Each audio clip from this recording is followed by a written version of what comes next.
All right, I think I got my phone set there, so that should be good. Okay, hopefully it won't fall. I'm going to try to get back into 3 Enoch. I think this is where I left off, chapter 23. The winds are blowing under the wings of the cherubim. Rabbi Ishmael said, Metatron the angel, the prince of the presence, said to me, there are numerous winds blowing under the wings of the cherubim. There blows the brooding wind, for it is written in Genesis 1:2, and the wind of God was brooding upon the face of the waters. There blows the strong wind, as it is said in Exodus 14:21, and the Lord caused the sea to go back by a strong east wind all that night. There blows the east wind, for it is written in Exodus 10:13, the east wind brought the locust. There blows the wind of quails, for it is written in Numbers 9:31, and there went forth a wind from the Lord and brought quails. There blows the wind of jealousy, for it is written in Numbers 5:14, and the wind of jealousy came upon him. There blows the wind of the earthquake, and it is written in 1 Kings 19:11, and after that the wind of the earthquake. But the Lord was not in the earthquake. And there blows the wind of Yahweh, for it is written in Exodus 37:1, and he carried me by the wind of Yahweh and set me down. There blows the evil wind, for it is written in 1 Samuel 14:23, and the evil wind departed from him.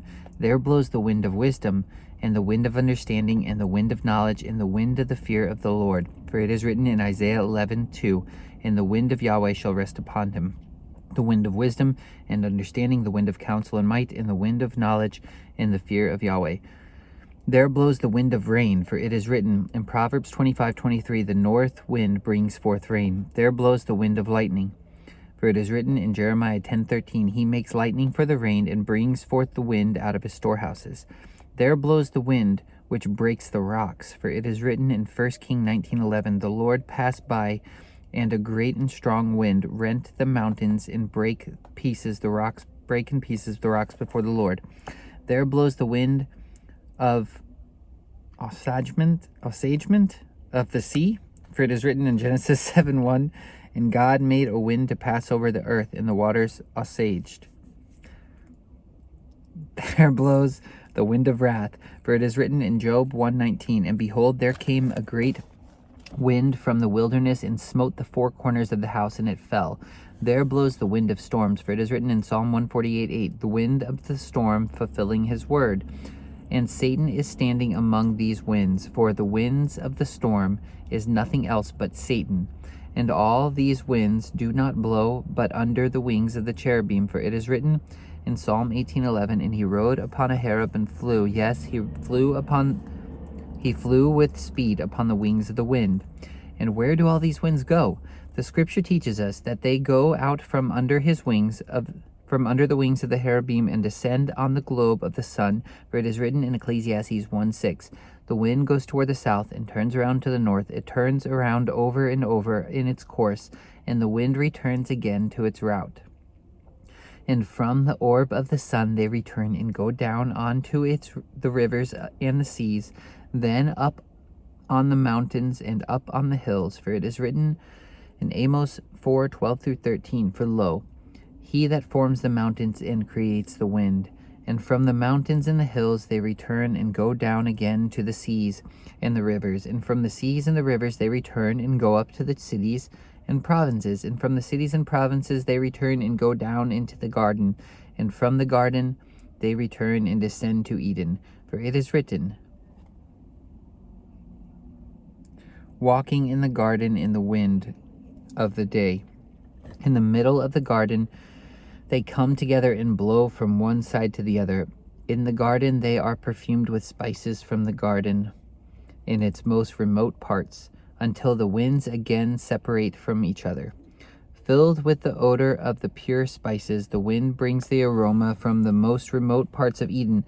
They carry the spices of the garden to the righteous and godly, who in time to come will inherit the Garden of Eden and the tree of life. For it is written in Song of Solomon 4:16, awake, O north wind, and come, you south, blow upon my garden and eat his precious fruits. The same word used for wind is also used for spirit. It is interesting to read the same verses using the word spirit. It should also be noted that when certain attributes are associated with wind, such as the wind of jealousy, it could be seen to be an agent of God, such as an angel or demon. Chapter 24. The different chariots of the Holy One, blessed be he. Rabbi Ishmael said, Metatron, the angel, the prince of the presence, the glory of all heaven, said to me, the Holy One, blessed be he, has innumerable chariots. He has the chariots of the cherubim, for it is written in Psalm 18:11, 2 Samuel 22:11, and he rode upon a cherub and did fly.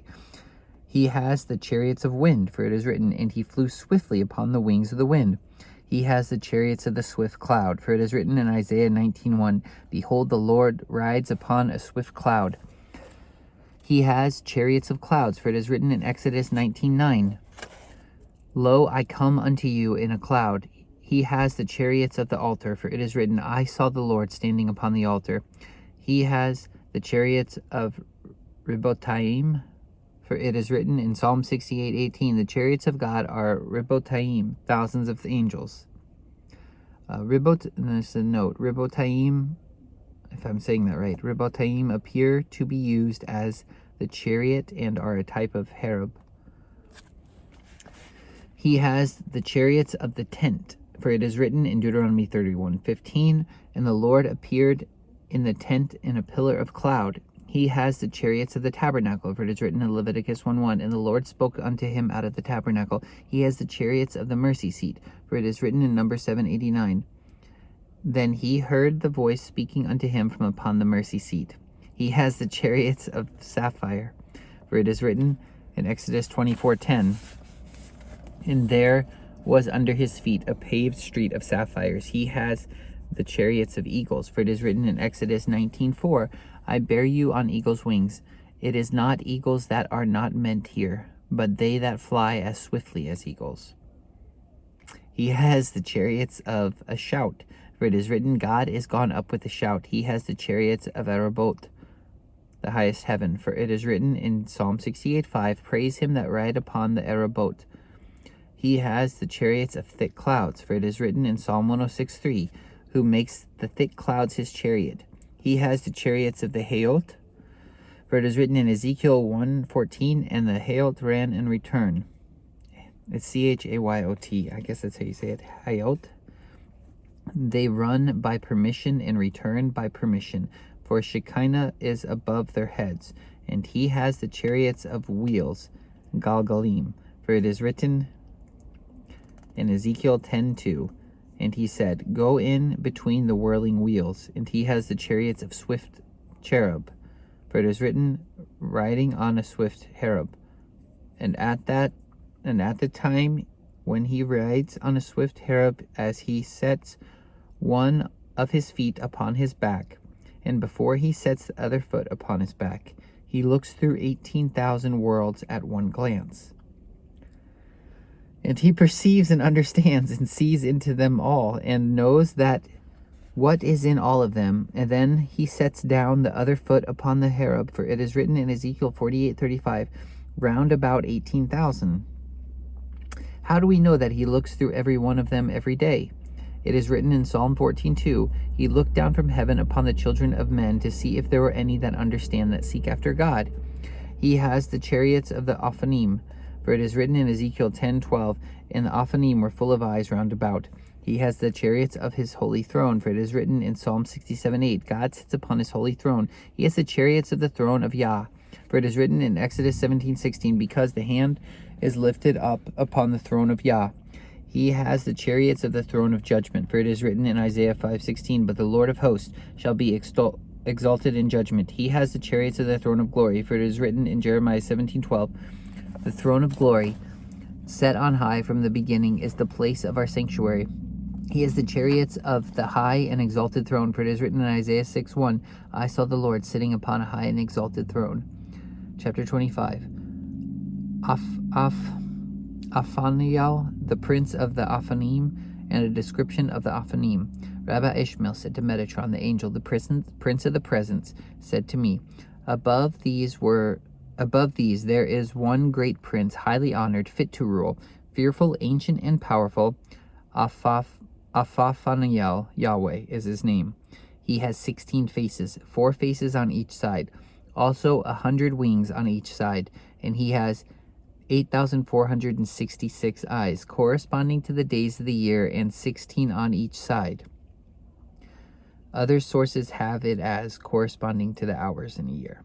The number of, here's a note, so the number of 8,466 is difficult to understand in a 365-day year.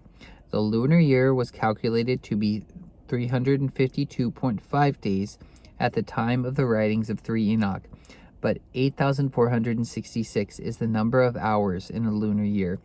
This makes sense and makes the alternate rendering the correct one. However, other places in the text may refer to the number 8,766, which is the exact number of hours in a solar year of 365.25 days. All right, back. Verse 3, and in those 2 eyes of his face, in each one of them lightning is flashing, and from each one of them burning staves are burning, and no creature is able to look at them, for anyone who looks at them is burned up instantly. His height is the distance of 2,500 years' journey. No eye can see and no mouth can tell the mighty power of his strength except the King of Kings, the Holy One, blessed be he. He alone can tell. There's another note. The number 2,500 yields the number 7 as the digits are added together. This pattern will occur again in these types of measurements. It is a way Jewish mystics reinforce the perfection of the template of heaven. Verse 5, why is he called Aphaniel? Because he rules over the Aphanim, and the Aphanim are given over to his authority. He stands every day and attends to them and makes them beautiful, and he raises them up and determines their activity. He polishes the place where they stand and makes their dwelling place bright. He even makes the corners of their crowns and their seats spotless, and he waits upon them early and late, day and by night, in order to increase their beauty and to make their dignity grow. He keeps them diligent in the praise of their Creator, and all the Aphanim are full of eyes, and they are full of brightness. 72 sapphires are fastened to their garments on their right side, and 72 sapphire are fastened to their garments on their left side. Another note, the number 72 again, representing the nations of the world. Verse 7, and 4 carbuncle stones are fastened to the crown of every single one, and the splendor of which shines out in the 4 directions of Erebot, the highest heaven, even as the splendor of the orb of the sun shines out in all the directions of the universe. And why is it called carbuncle? Because its splendor is like the appearance of lightning, and tenths of splendor, tenths of brilliance, tenths of brightness as of sapphire and carbuncle enclose them because of the shining appearance of their eyes.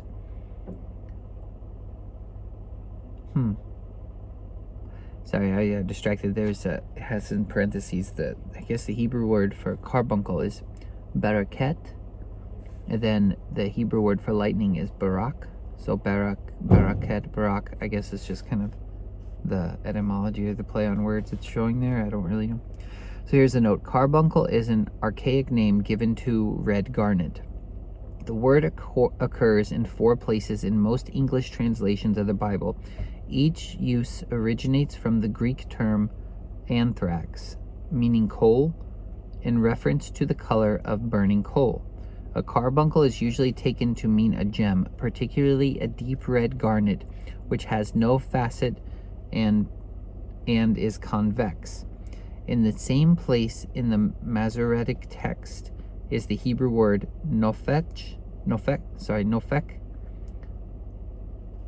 In Exodus 28:17 and again in Exodus 39:10, the carbuncle is used as the 3rd stone in the breastplate of the Hoshen. Ezekiel 28:13 refers to the carbuncle's presence in the Garden of Eden. I do remember that. Yeah. Okay. Chapter 26, the Prince of the Seraphim, description of the Seraphim. Rabbi Ishmael said, Metatron, the angel, the Prince of the Present, said to me, over them there is one prince, who is wonderful, noble, of great honor, powerful and terrible, a chief leader and a fast scribe. He is glorified, honored, and loved. He is completely filled with splendor and full of praise. He shines, and he is totally full of the brightness of light and beauty. He is full of goodness and greatness. His face is identical to that of angels, but his body is like an eagle's body. His is magnificent like lightning, his appearance like burning staves, his beauty like sparks. His honor burns bright like glowing coal, his majesty like cosmos, his radiance like the light of the planet Venus. His image is like the sun. His height is as high as the 7 heavens. The light from his eyebrows is 7 times as bright.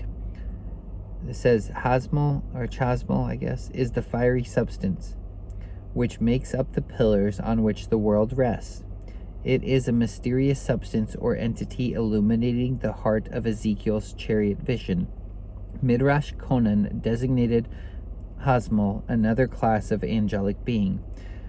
Verse 5, the sapphire on his head is as large as the entire universe, and as splendid as the great heavens in radiance. His body is full of eyes, like the stars of the sky, innumerable and cannot be known. Every eye is like the planet Venus, but there are some of them like the moon, and some of them like the sun. From his ankles to his knees, they are like stars twinkling of lightning. From his knees to his thighs is like the planet Venus, across his thighs like the moon, from his thighs to his neck like the sun, from his neck to his head like the eternal light. The crown on his head is like the splendor of the throne of glory. The size of the crown is the distance of 502 years' journey.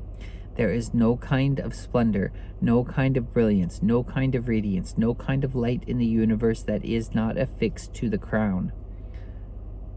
As in the prior chapter, the number 7 is the result of the addition of the digits in the measurement, which in this case is 502. Verse 8, the name of that prince is Seraphael Yahweh, and the crown on his head, its name is the Prince of Peace. And why is he called by the name of Seraphael Yahweh? Because he is assigned to rule over the seraphim, and the flaming seraphim are under his authority, and he presides over them by day and by night, and teaches them to sing, praise, and proclaim the beauty, power, and majesty of their king. They proclaim the beauty of their king through all types of praise and sanctification. Then it says, Kedusha, sacred salutation of holy, holy, holy. How many seraphim are there? 4, equating to the 4 winds of the world. And how many wings have each of them? 6, relating to the 6 days of creation. And how many faces do they have? Each one of them have 4 faces. The height measurement of the seraphim is the height of the 7 heavens. The size of each wing is like the span of all Rakia, heaven. The size of each face is like the face of the east. And each one of them gives out light, adding to the splendor of the throne of glory, so that not even the holy Hayot, the honored Aphanim, nor the majestic Cherubim are able to look on it. Why are they called seraphim? Because they burn, seraph, the writing tables of Satan, because they burn the writing tables of Satan. Every day Satan sits together with Samael, the prince of Rome, and Dubiel, the prince of Persia, and they write down the sins of Israel on their writing tables, which they hand over to the seraphim, so that the seraphim can present them to the Holy One, blessed be he, so that he should eliminate Israel from the world. But the seraphim know the secrets of the Holy One, blessed be he. They know that he does not want the people of Israel to perish. What do the seraphim do about this? Every day they receive the tablets from the hand of Satan, and they burn them in the burning fire, which is near the high exalted throne. They do this in order that the tablet should not come before the Holy One, blessed be he, when he is sitting upon the throne of judgment, judging the entire world in truth. So note, Satan and Samael are not allowed to approach the throne of God, but their accusations are taken by a seraph who destroys the tablet with the accusations against Israel and burns it. The tablet is not given to God, who would have to judge Israel, since the seraph knows God does not wish to judge Israel or punish Israel. Dubiel is the guardian angel of Persia and one of the special accusers of Israel. Dubiel is an angel who was ranked among angels who were said to act as guardians over the 70 nations. Dubiel was counted as the protector of Persia, and as such defended its interest against its enemy Israel, a role that naturally put him at odds with the chosen people and their special patron, Saint Michael the Archangel. Samael is an angel whose name has been interpreted as meaning angel or god of poison. He is the guardian angel of Rome, another enemy of Israel. He is considered in legend a member of the heavenly host who fell. He is equated with Satan and the chief of evil spirits. He is the angel of death. In this capacity, he is a fallen angel but remains the Lord's servant, or at least under his control. As a good angel, Samael resided in the 7th heaven, although he is declared to be the chief angel of the 5th heaven. Seraphim are among the highest and most splendid of the 9 accepted angelic orders as developed by the 6th century theologian Dionysius. They are the closest in all of heaven to the throne of God. They are said to glow as if they are on fire, so brightly that no mortal man can endure the sight. Chapter 27. Rodwariel, I don't know how you say that. Rodwariel, the keeper of the book of records. Rabbi Ishmael said, Metatron, the angel of Yahweh, the prince of the present, said to me, above the seraphim there is one prince, exalted above all princes. He is more wonderful than all the servants. His name is Rodwariel Yahweh, who is assigned to rule over the treasuries of the books. There's a note. Rodwariel is appointed over the treasury of the book of records or remembrances. See Malachi 3:16. He is an angelic scribe, fluent in reading and writing. He reads the records in the Beth Din, the house or court of justice. This is an author name for the Sanhedrin. This is another name for the Sanhedrin. Verse 2. He couriers the case of writings, which has the books of records in it, and he brings it to the Holy One, blessed be he. And he breaks the seals of the case, opens it, and takes out the books, and delivers them before the Holy One, blessed be he. And the Holy One, blessed be he, receives them out of his hand, and gives them to the scribes to see, so they may read them in the great house Din, in the height of the Erabot of Rakia, before the household of heaven. And why is he called Rodwariel? Because from every word going out of his mouth, an angel is created. He stands in the service of the company of the ministering angels and sings a song before the Holy One, blessed be he, as the time draws near for the recitation of the thrice Holy One. Let me read that again. Because from every word going out of his mouth, an angel is created. He stands in the service of the company of the ministering angels and sings a song before the Holy One, blessed be he, as the time draws near for the recitation of the thrice Holy One. All right. Chapter 28. All right, let's keep going. The Arene and the Kadeshin, watchers and Holy One.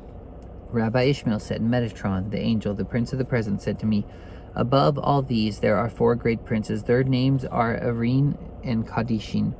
They are highly honored, revered, loved, wonderful, glorious, and greater than any of the heavenly children. There is none like them among the princes of heaven. There are none equal to them among the servants. Each one is equal to all the rest of the heavenly servants put together. And their dwelling is near the throne of glory, and their standing place near the Holy One, blessed be he. The brightness of their dwelling is a reflection from the brightness of the throne of glory. Their face is magnificent, and is a reflection of the magnificence of Shekinah. They are elevated by the glory of the divine majesty, and praised by the praise of Shekinah. And not only that, but the Holy One, blessed be he, does nothing in his world without first consulting them. Only after he consults them does he perform it, as it is written in Daniel 4:17. The sentence is by the decree of the Arene, and demand by the word of the Kadeshin. The Arene are 2 twins, and the Kadashim are two twins. In what fashion standing before the Holy One, blessed be he? Wait, that's a question. In what fashion standing before the Holy One, blessed be he? We should, this doesn't make sense. We should understood that one is standing on one side and the other is on the other side. Also, one Kadish is standing on one side and the other on the other side. And they exalt the humble forever. And they humble and bring to the ground those that are proud. They exalt to the heights those that are humble. And every day, as the Holy One, blessed be he, is sitting upon the throne of judgment and judges the entire world. The books of the living and the books of the dead are opened in front of him. All the children of heaven are standing before him in fear and dread. They are in awe and they shake when the Holy One, blessed be he, is sitting on the throne of judgment to execute his judgment. His garment is white as snow. The hair on his head is like pure wool, and his entire cloak is shining with light. He is covered with righteousness all over, like he is wearing a coat of mail. And those Areen and Kadashim, watchers and holy ones, are standing before him like court officers before the judge. And constantly they begin and argue a case and close the case that comes before the Holy One, blessed be he, in judgment, for it is written in Daniel 4:17, the sentence is by the decree of the Areen and in the demand by the word of the Kadashim. Here's a note.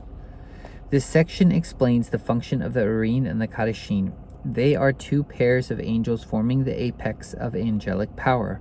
They are the holy counselors, and they have authority over all things terrestrial. They are judge and executioner. Another tradition has the Areen and the Kadashim as two classes of angels, but many in number. Yet they seem to come in sets of two each, like twins. Again, this may represent the balance of mercy and justice always sought in heaven. There's the twins. Verse 9. Some of them argue the case, and others pass the sentence in the great Beth Din, the great house of the Sanhedrin, and Erobot, the highest heaven. Some of them make request in the presence of the divine majesty, and some close the cases before the Most High. Others finish by going down and confirming the judgment and executing the sentences on earth below. For it is written in Daniel 4:13 and 14, behold, an and a Kadish came down from heaven and cried aloud and said, chop down the tree and cut off his branches, shake off his leaves and scatter his fruit. Let the beast escape from under it. Freudian slip there, I guess. Let the beast escape from under it, and the fowls from under his branches. Why are they called Areen and Kadashim, watchers and holy ones? Because they sanctify the body and the spirit with beatings of fire on the third day of the judgment. For it is written in Hosea 6:2, after 2 days will he revive us, and on the third day he will raise us up, and we shall live before him. Here's another note. Areen and Kadashim are ministering spirits, receive men from the angel of death. Areen and Kadashim, or ministering spirits, receive men from the angel of death. They judge him with angels arguing for him. This takes 2 days. On the third day they pass judgment. The sentence is based on the man's character and how closely he followed the Torah. They beat them accordingly. It's intense. Chapter 29, description of a class of angels. Rabbi Ishmael said, Metatron, the angel, the prince of the presence, said to me, each one of the angels has 70 names corresponding to the 70 languages of the world, and all of them are based upon the name of the Holy One, blessed be he. And every several name is written with a flaming pen of iron on the fearful crown. Kether Nora, I guess is how the fearful crown is said. On the fearful crown, which is on the head of the high and exalted king. Here's a note. Metatron was said to have names based on the names of God. Fearful crown refers to the crown of a sitting king, thus God. Verse 2, and each one of them projects sparks of lightning. Each one of them is covered with horns of splendor all over. Lights shine from each of them, and each one is surrounded by tents of brilliance, so that not even the seraphim or the Hayot who are greater than all the children of heaven are able to look at them. Chapter 30. The 72 princes of the kingdoms and the prince of the world are the great Sanhedrin. Rabbi Ishmael said, Metatron, the angel, the prince of the presence, said to me, whenever the great Beth Din, the house of the Sanhedrin, is seated in the Arabot, the highest heaven of Rakia, heaven, there no one speaks. No mouth opens for anyone in the world except those great princes who are called Yahweh by the name of the Holy One, blessed be he. How many are the princes? Are there 72 princes of the kingdoms of the world, besides the prince of the world who pleads in favor of the world before the Holy One, blessed be he. Every day at the appointed hour, the book of the records of all the deeds of the world is opened, for it is written in Daniel 7:10, the judgment was set and the books were opened. Here's a note. The highest classes of angels are marked with a tetragrammaton. Each nation has its own angel appointed to guard and plead for its cause. What is odd about this is the equal and universal appeal to justice. There is no difference in how the court is conducted between Gentile or Jew. In this scenario, Metatron is the prince of the world. Chapter 31. The attributes of justice, mercy, and truth. Rabbi Ishmael said, Metatron, the angel, the prince of the presence, said to me, at the time when the Holy One, blessed be he, sitting on the throne of judgment, justice is standing on his right hand and mercy on his left, and truth is in front of his face. Then man, some sources say wicked man, but this is to be read as mankind. Okay. Then man enters before him for judgment. Then a staff comes out from the splendor of mercy towards him, and it stands in front of the man. Then man falls upon his face, and all the angels of destruction are fearful, and they shake before him. For it is written in Isaiah 16:5, and with mercy shall the throne be established, and he shall sit upon it in truth. I'm just going to read that again because I like that. Rabbi Ishmael said, Metatron, the angel, the prince of the presence, said to me, at the time when the Holy One, blessed be he, is sitting on the throne of judgment, justice is standing on his right hand, and mercy on his left, and truth is in front of his face. Then man enters before him for judgment. Then a staff comes out from the splendor of mercy towards him, and it stands in front of the man. Then man falls upon his face, and all the angels of destruction are fearful, and they shake before him. For it is written, and with mercy shall the throne be established, and he shall sit upon it in truth. Here's a note. The fundamental balance of justice and mercy is only possible through truth, including the truth of what the real intent of the person being judged was. This is only possible with God.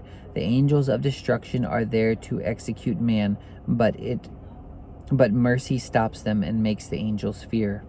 The wording of the verse makes this point unclear. I didn't think it was unclear. I got that. Let's see. I'm trying to see how much more I want to read. I'll read this chapter. Chapter 32, the execution of judgment on the wicked, God's sword. Rabbi Ishmael said, Metatron, the angel, the prince of the presence, said to me, when the Holy One, blessed be he, opens the book, half of it is fire and half of it is flames. Then the angels of destruction go out from him continually to execute the judgment on the wicked by his sword, which is drawn from its sheath, and it shines like magnificent lightning and pervades the world from one end to the other. For it is written in Isaiah 66:16, for by fire the Lord will plead by his sword with all flesh. And all those who come into the world fear and shake before him when they behold his sharpened sword, like lightning from one end of the world to the other, and sparks and flashes of the size of the stars of heaven going out from it, for it is written in Deuteronomy 32:41, if I wet the lightning of my sword. Well, that's pretty cool. Chapter 33, the angels of mercy, of peace, and of destruction are by the throne of judgment. Rabbi Ishmael said, Metatron, the angel, the prince of the present, said to me, at the time that the Holy One, blessed be he, is sitting on the throne of judgment, Then the angels of mercy are standing on his right, and the angels of peace are standing on his left, and the angels of destruction are standing in front of him. And there is one scribe standing beneath him, and another scribe standing above him. And the glorious seraphim surround the throne on all four of its sides with walls of lightning. And the Aphanim surround them with burning staves all around the throne of glory. And clouds of fire and clouds of flames surround them to the right and to the left. The holy Hayot carry the throne of glory from below. Each one uses only 3 fingers. The length of each fingers is 800,700 times 100, and 66,000 parasangs. And underneath the feet of the Hayot are 7 rivers of fire running and flowing. And the distance across of each river is 365,000 parasangs, and its depth is 248,000 times 10,000 parasangs. Its length cannot be known, and it is immeasurable. And each river turns round in a bow in the 4 directions of the Arabot of Rakia, and from there it falls down to Maon and is stopped. And from Maon, some sources have Velam to Zebul, and from Zegul to Sekakim, and from Sekakim to Rakia, and from Shamayim and from Rakia to Shamayim, and from Shamayim it fows. What the heck? There's got to be a typo. It FOWS. I don't know. It foes on the heads of wicked. I'm guessing that's supposed to be falls. And from Shaim it falls on the heads of wicked who are in Gehenna. For it is written in Jeremiah 23:19, Behold, a whirlwind of the Lord, even his fury is gone. Yes, a whirling tempest. It shall burst upon the head of the wicked. Maon or Velam is the name. There's a note, sorry. Maon or Velam is the name of the first heaven. The river flows down from heaven and all of its levels to Gehenna, which is the burning hell. Speculation on the meaning of the numbers contained in this chapter are random. In general, 3 is the number of spiritual completeness, and 8 is the number of judgment. The number of man and his shortcomings is 6. The number 7 represents spiritual perfection. 5 represents grace and spirit.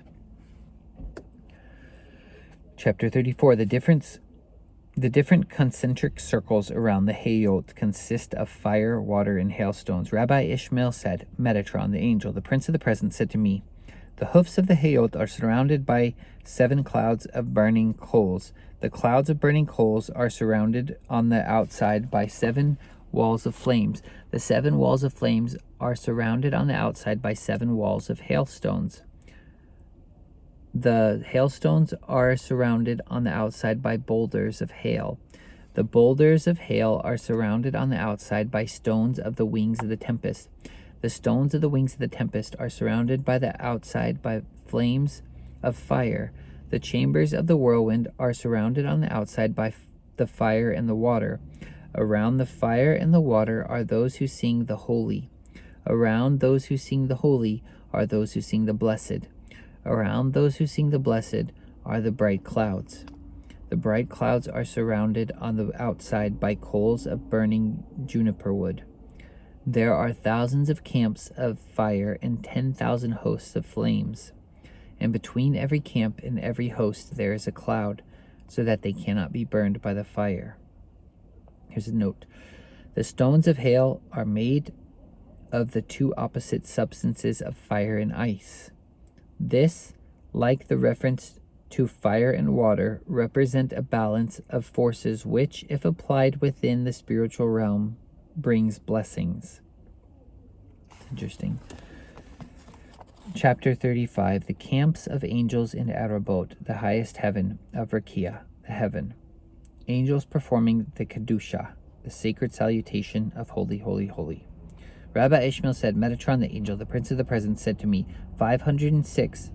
Other sources have 496. All right, whichever one you want to go with. 506,000 times 10,000 camps has the Holy One, blessed be He, in the height of the Arabot of Rakia. and each camp is composed of 496 angels. Here's a note. The gematria for 506 is kingdom, and for 496 it is kingdoms. Okay. Verse 2, and every single angel is as tall as the width of the great sea, and the appearance of their face is like the appearance of lightning. Their eyes are like lamps of fire, and their arms and their feet were the color of polished brass. And when they spoke words, their voice roared and sounded like the voice of a multitude of them. They all stand before the throne of glory in 4 rows.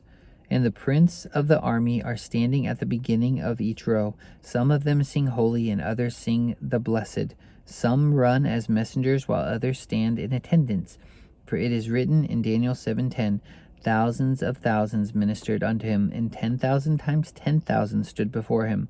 The judgment was set, and the books were opened. Here's a note. The singing or chanting of Holy, holy, holy is returned by the phrase, blessed be thou, and blessed is the name of the Lord forever and ever. Verse 5. When the time nears and the hour comes to say the holy, first a whirlwind from before the Holy One, blessed be he, goes out and bursts on the camp of Shekinah, and there arises a great noise and confusion among them. For it is written in Jeremiah 30:23, behold, the whirlwind of the Lord goes forth with fury, a continuing commotion. At that moment, thousands of them are changed into sparks. Thousands of them ignite into burning staves. Thousands and thousands flashed. Thousands and thousands burst into flames. Thousands of thousands change into males. Thousands of thousands change into females. Thousands of thousands burst into winds. Thousands of thousands burst into burning fires. Thousands of thousands burst into flames. Thousands of thousands turn into sparks. Thousands of thousands turn into hosmals of light, until they take upon themselves the yoke of the kingdom of heaven, the high and lifted up, of the Creator of them all, with fear, dread, awe, and trembling, with commotion, anguish, terror, and trepidation. Then they are changed again into their former shape, to have the fear of their King before them always, as they have set their hearts on saying the song continually. For it is written in Isaiah 6:3, and one cried unto another and said, holy, holy, holy. That part kind of feels important. So here's a note. The phrase, thousands of thousands change into males, thousands of thousands change into females, is suspect and may have been added later.